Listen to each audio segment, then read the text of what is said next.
to another exciting edition of the School Safety Free Period. I'm Amanda Klinger. And I'm Dr. Amy Klinger, and it's 2020. And even in 2020, we are the Educators School Safety Network. We are a national nonprofit organization, and we provide school safety training and resources and technical assistance to schools throughout the United States and Canada. And even in 2020, we're still going to take a little bit of a break from our very serious, not as freewheeling time to have our freewheeling time, the School Safety Free Period. Now, I think we have a little bit of a different theme this week. Is that right? Freewheeling, not freewheeling. Well, no, not necessarily. I mean, every time we do the School Safety Free Period, we kind of talk a little bit informally about things. And I think that's what we're going to do today. Although typically the setup of the School Safety Free Period is I bring you some interesting, shocking, ridiculous, or very important news, something that's happened and that's very timely, and we take a look at that. And then we always try to have some takeaways and some ideas and strategies for our listeners. So today, I'm kind of winding up with 2019, even though it's only mid-year in the school year. We thought we'd keep with the awards season sort of theme and talk a little bit about some of the best that we've seen in 2019 and kind of the worst of the worst, and maybe talk a little bit about what this new year brings and how are we looking at keeping kids safe for the remainder of the school year. Now, we don't have a snappy name for the awards. Is that correct? We do not. And we don't even have an award. So there is nothing I can present to anyone. So it's a very ephemeral notion of award season. Which is probably okay, because I'm not sure that you want to be the recipient of the, oh my gosh, this is so ridiculous kind of award. That's true. So I think we're going to use, it's kind of a loose theme. We won't get too caught into the theme. So it's more like toasts and roasts. Yeah, well, but it is important to note that there are some things that were occurring in 2019 that we were encouraged by.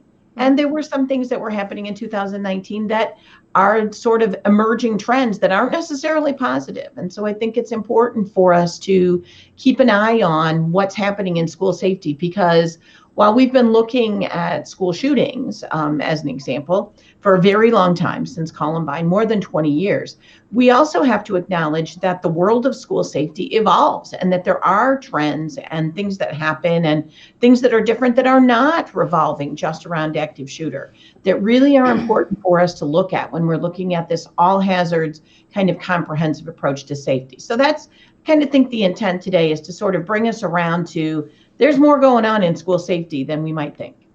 Yeah, I think that's a really important point that, you know, this field changes and this field evolves, and the issues that were at top of mind for folks a couple of years ago, those ebbs and those, you know, there's an ebb and a flow to that. But I think it's important for us to make sure that we always return to that same core of what are we really doing and what is our top priority and what are we really trying to accomplish. And maybe our top priority is not where we think it should be. So kind of, I think the overall takeaway from this is maybe you're going to be able to, as our viewers, generate some New Year's resolutions. What would be the New Year's resolutions you would make for your school in terms of safety? So we'll talk a little bit about that. So I'm going to launch right in with one of the things that I find to be the most concerning in 2019. And I don't know if it's, you know, to be really honest, I don't know if it's because maybe we as a society or educational culture haven't been paying this close attention to this. Maybe this is something that's been coming, or maybe this is something that is really this kind of significant uptick. And it's a little bit touchy because, you know, and I've said this in previous podcasts, if you're a regular listener, you know, there's no way I would ever want to do this job. And I'm talking about being a bus driver. An incredibly difficult job and lots of wonderful folks doing it. So let's set the stage with, we are not maligning an entire population of folks, but we are pointing out, or at least I have really been struck in 2019 by the number of bus accidents, but also by the number of instances specifically where there is an incident that occurs because the bus driver has made either a poor judgment call or has been impaired or something. And we've talked about those this year. We have seen the most ridiculous one, if we're going to name a winner, where we have a bus driver who allows the kids to drive. An 11-year-old was driving, a 16-year-old was driving, allowed the kids to drive the bus to their house while they're filming it on a cell phone, which just sort of is incredible to think about. Isn't there like a thing out west where you can go and you can like pay a certain amount and they let you drive the giant dump trucks and they let you drive the construction equipment? Sort of like the same thing. Yes. Yeah. Except a terrible idea, but yes. Yeah. Those things, good ideas for adults in a controlled environment. Kids behind the wheel of a bus, bad idea. I don't think there is a program where they allow 11-year-olds to come into a surgical suite and take out an appendix just to see, hey, maybe this will help you aspire to be a surgeon. So no, I don't think that's happening in many other places. So not a great idea. And we teach kids to drive. We allow our kids to drive. My kids, when they first were getting ready to drive, we drove in the cemetery. But I don't recall ever putting them in charge of a massive vehicle with lots of kids on board. Don't think that happens. Yeah. So we've got that one that's kind of ridiculous, but yet a little bit scary. And moving all the way through a spectrum of a number of instances where the driver was impaired. Either it was an alcohol situation or a substance abuse situation. And also, and that really is a concern when you think of the amount of times that we have a full bus full of kids, and all of the things that are happening and the many, many things that a bus driver needs to be able to do simultaneously. Yeah. So any sort of impairment is just, to me, really chilling to be concerned about that. And then also we've seen ones where not necessarily there was an impairment, but that the driver clearly was not adequately trained or was not adequately evaluated in terms of actually how good they were at their job. The one in particular was when there was a minor accident and the driver removed all the kids off the bus and left them on the side of the road and took off. Sort of a hit and run with the bus, but leaving the kids in such an incredibly vulnerable position. And I think we need to talk not just about the fact that those things happen, but to look at why. What's happening that those things are occurring. Yeah. And clearly we have issues with subcontractors, we have issues with substitute drivers, we have issues where a school district is subcontracting transportation needs. We have instances where there isn't adequate training, but there's an awful lot of those sort of things that are occurring that really are concerning to us. Yeah. And I think comment on that at all? Yeah, I mean, obviously there's a huge concern about legal liability for things like this. And so I don't think I really need to go to belabor that point, because clearly that opens a district up to a lot of legal liability when you have things like that happening. But I think what's maybe more important, and I think really a lesson that can kind of be extrapolated out from this, is I think it speaks to some of the potential problems when we have things that are so segmented. And I think what is the commonality, and you talked about bus drivers, but we also see this a lot with paraprofessionals, with people who are playground aides, with people who are working in the cafeteria, that we have this hierarchy in schools, whether we intend to do that or not, where we have teachers are doing this and this is their job, and other folks are doing these things and those are those jobs. And when we don't approach that as a unified, there's not a unified approach that everyone has a responsibility for school safety. And everyone is part of our educational community, and everyone has to be on the same page, whether it's about training or whether it's about what we're trying to accomplish. I think when we allow things to be so segmented or striated, I think that's when we start to run into problems. Yeah. And does everyone have the training that they need, which is clearly a piece, but there's also an evaluation piece. And a lot of the work that we do, we oftentimes see, especially in support staff positions, where they're not given adequate training, but they're also not adequately evaluated. It's sort of a benign neglect of, well, we haven't had any complaints, so it must be okay. What's happening there? And then you add to that a larger organization where you have kind of a revolving door of people who may be transferring from position to position, or they do this part-time and then someone else does it the other time, and then you're beginning to lose continuity. You're beginning to lose ownership of the position. You're beginning to lose an awareness of who's doing that and how, and what can we, how can we make sure that they're being supported, but also how can we make sure they're being adequately evaluated? And it's a slippery slope. And I think sometimes school administrators, we sort of forget the potential impact, the catastrophic potential impact of some of those individuals who are making, poor judgments or doing things that really go awry. And I think that's a really critical one that I think we need to start getting back to, because our parents, we've seen this uptick in parents bringing kids to school, and we complain about, oh, well, we've got traffic problems and all these other things. Maybe we need to think about why. Is there a lack of trust? Is there a concern?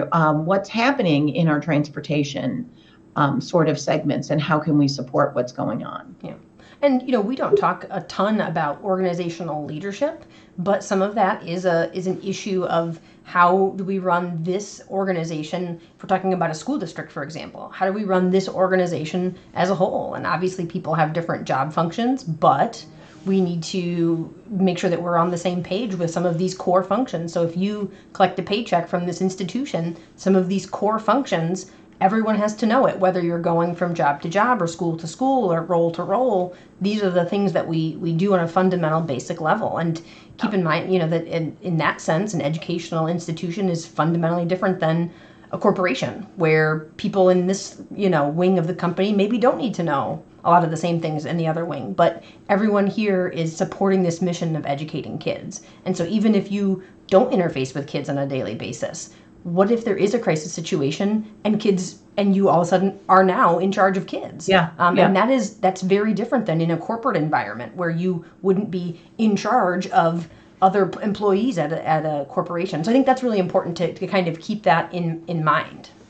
Yeah, and there's a lot of issues associated that in terms of, like you said, people performing things outside of their job function or in a crisis event, finding themselves doing things that they normally wouldn't have to do.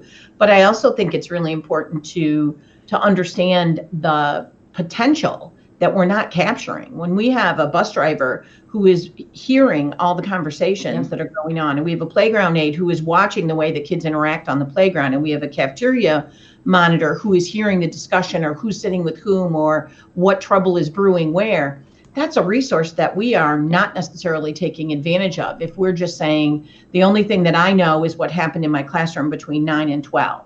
And so I think that's a really important piece. So there's kind of that sort of worst of the worst, but also the potential for that to be a really significant sort of piece. So that was my first one. My second one in terms of worst of the worst, so my worst of the worst in terms of this bus driver situation was the letting the kids drive the bus or drunk driving the bus. I'm not sure which one.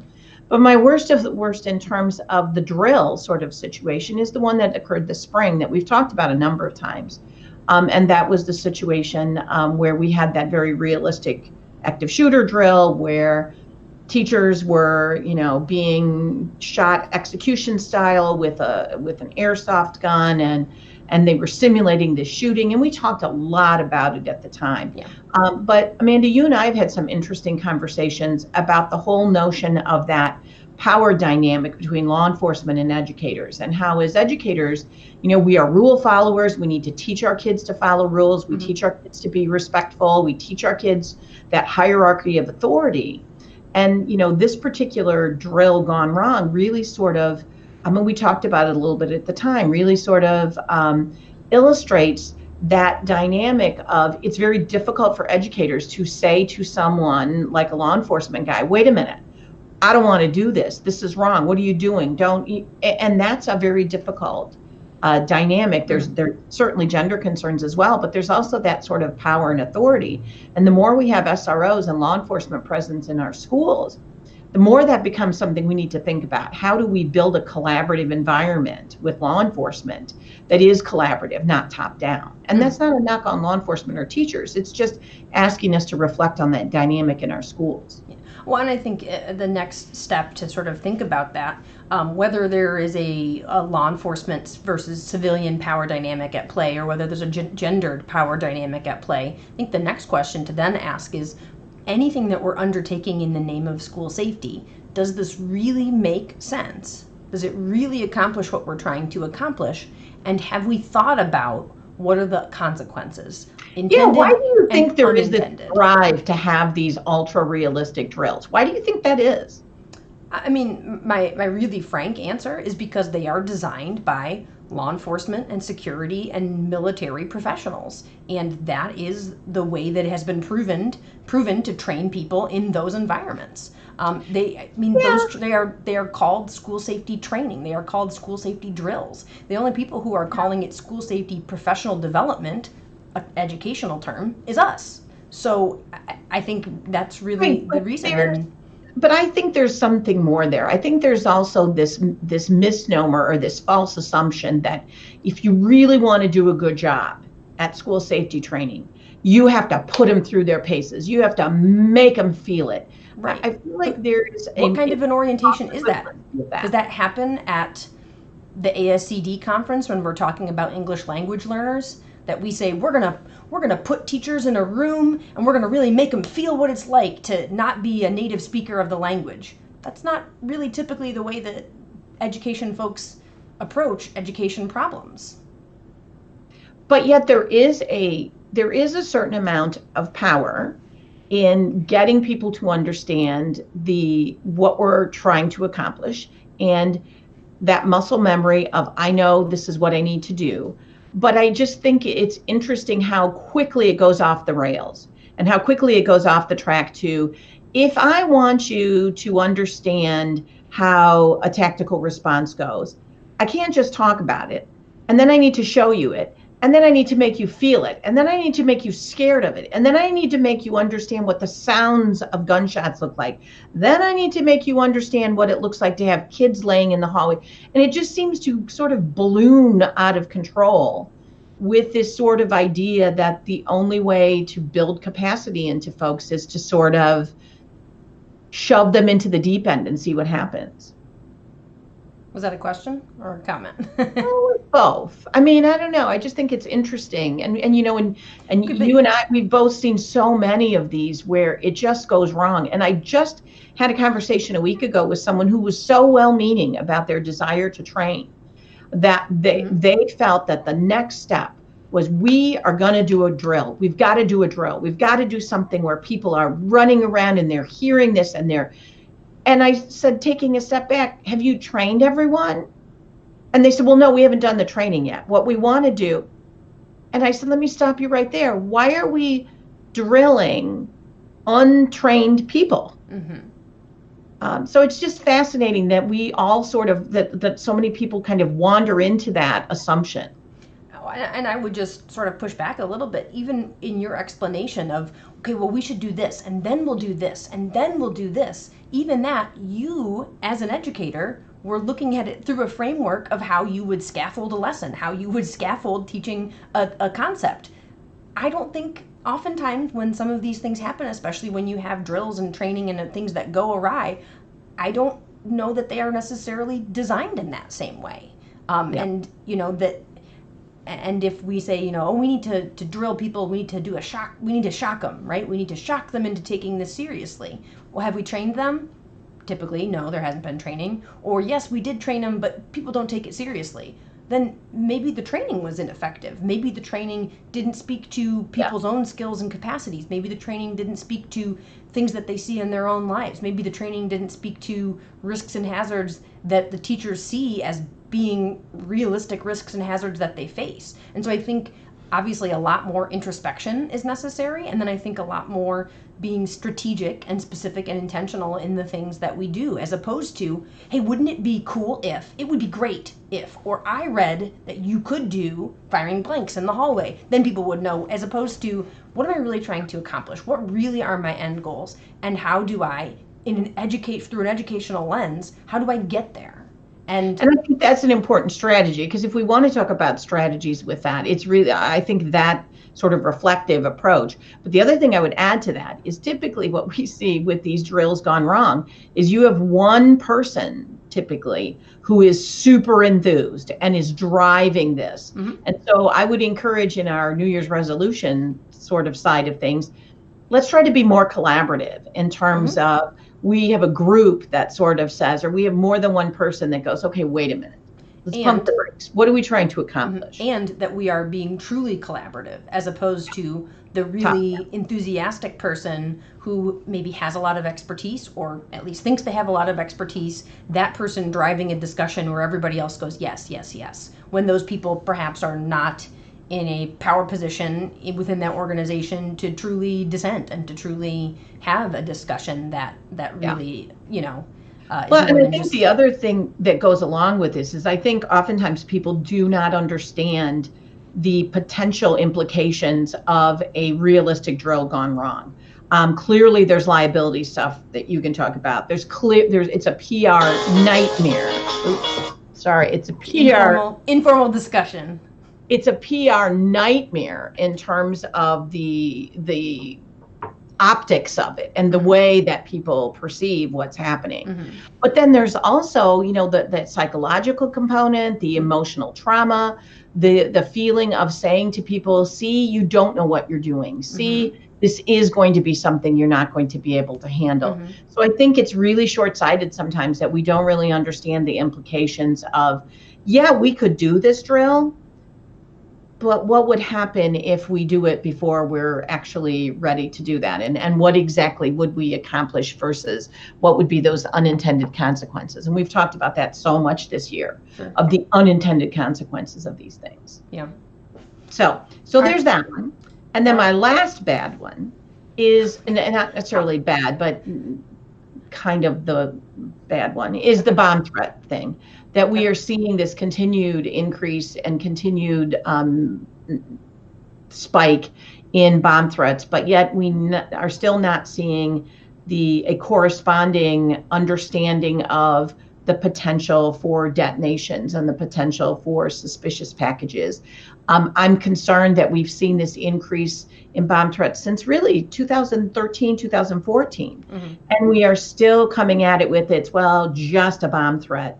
And I don't see a lot of progress being made in effectively dealing with those threats. What would you say to that? I think there's two concerns. There's the perception concern. What are people's perceptions around bomb threats? Do people perceive that as a concern or something that they need to be addressing? And then there's the substantive. If we do perceive it as something we need to address, how are we actually addressing it? And I think that there's room for improvement, vast improvement on both fronts. And I think some of that I kind of can gauge, is this the pulse of that? Like, is this something that people are thinking about or talking about based on requests that we get from media? So I think what's a thing that, if I had to say what was the thing that I was asked most about by reporters this year, it would be monitoring social media.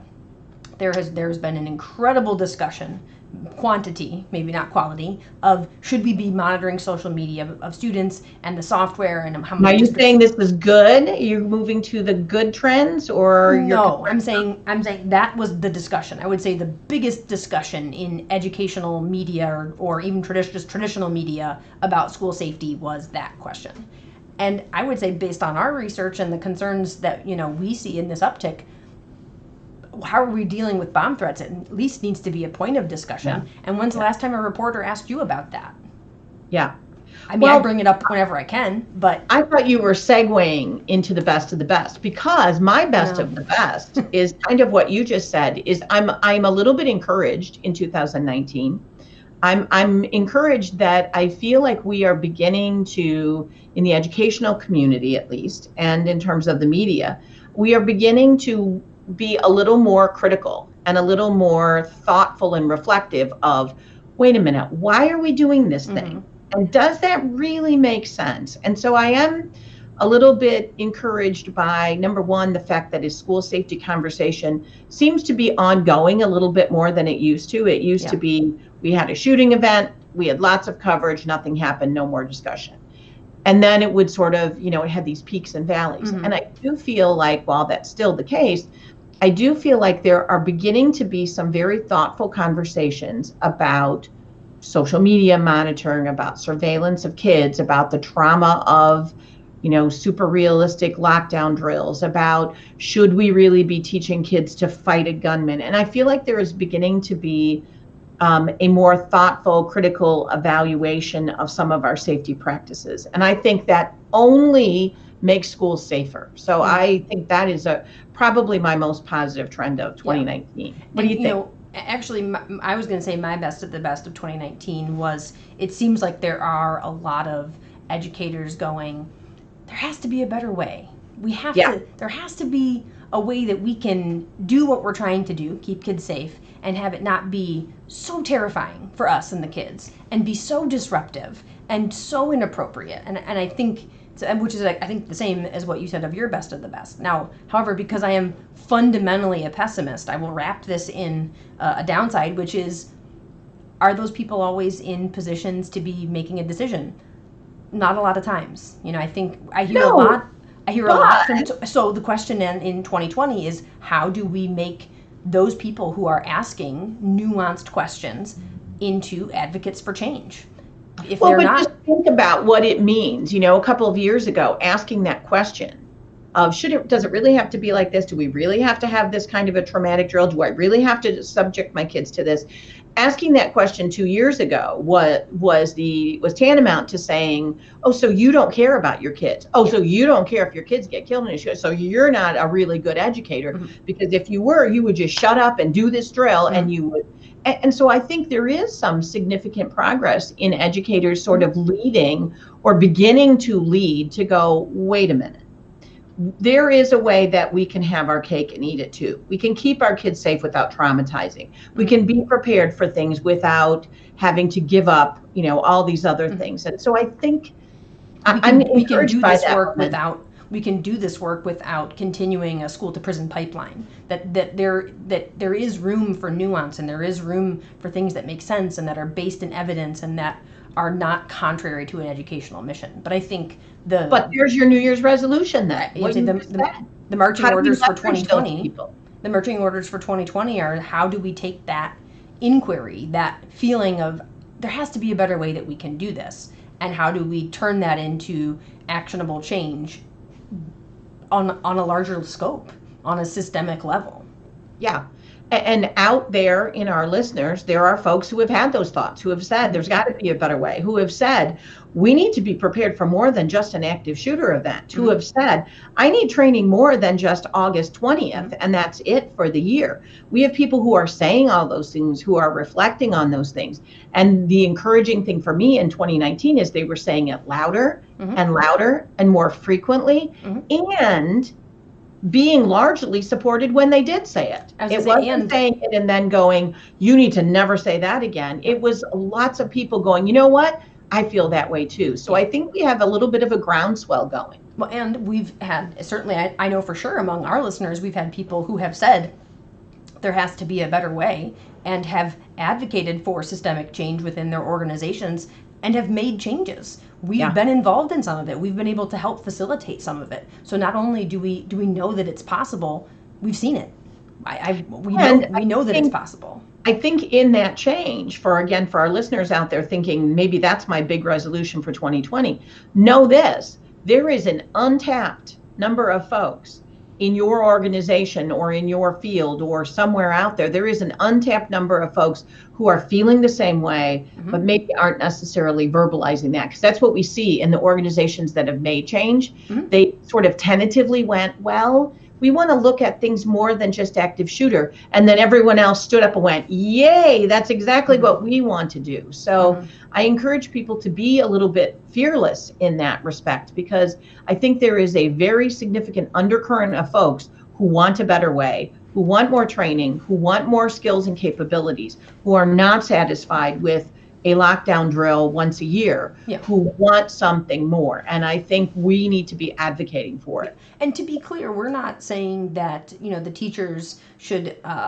curse out when the local law enforcement comes to help riot in the streets, come with the training. We're not saying that, you curse them out and get out of my school. There is a very professional and very appropriate way to, that is inquiry. That is the marketplace of ideas. As educators and as professionals, we know you all are very adept at doing that, of going, okay, so why are we trying to accomplish with this? And what is the goal of this? That is part of your understanding, and you being able to ask those thoughtful, nuanced, but still respectfully, I think is something that educators, I think maybe above other types of professionals, frankly, are better suited to be able to ask those questions. There's also an underestimating happening here, because what we hear a lot out in the field, or what we hear from folks, is, well, my superintendent, or we have to convince the superintendent, or we have to convince the administrator, or whatever.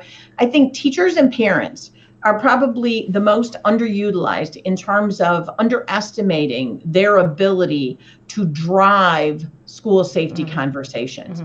I can think of, in my time working in professional development, where I would say to teachers, what do you want training in? What would you like? What would be meaningful for you? And we're thrilled to get feedback from teachers that go, well, I'd like to learn more about this.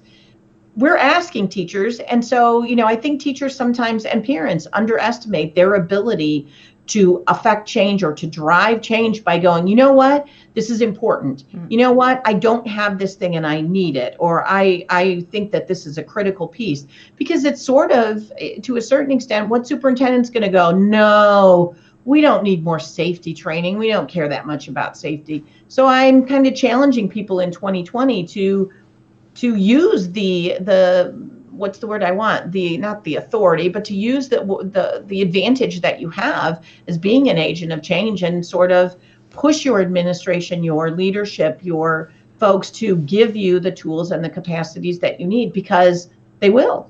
And even if they're not in a position to start making change, to start thinking critically about the things that are happening. Are the things that we are doing, are they strategic? Are they intentional? Or is it just, well, I don't know. That's what we're doing. So. Yeah. Well, there you have it. There you have it. 2020. Who knows what we'll be saying a year from now? But I think it's really important to kind of look at, school safety doesn't change a lot, but yet it does. There's a lot going on. So stay with us in 2020 so we can help you stay current. So next week, I think we'll get back to more of a traditional format for what we talk about, but we were glad that you were able to join us this week to kind of kick things off and kick off the new year. And as always, thanks to the folks who joined us live and were in the chat. So thank you. Good to see you all. And for those who are joining us only as the podcast, we hope that you had a good run, or that you got all the laundry folded, or whatever else, or that your commute is going well, whatever else you're doing while you're listening to the podcast. You can find this wherever you listen to podcasts, on Apple Podcast, iTunes, that's the same thing, Google Play Music, on Stitcher, I don't even know. Anywhere you get a podcast, you can find this podcast. Also, if you're not a podcast person, you can listen to it directly on our website. If you're joining us on video, hello, we'll wave to you.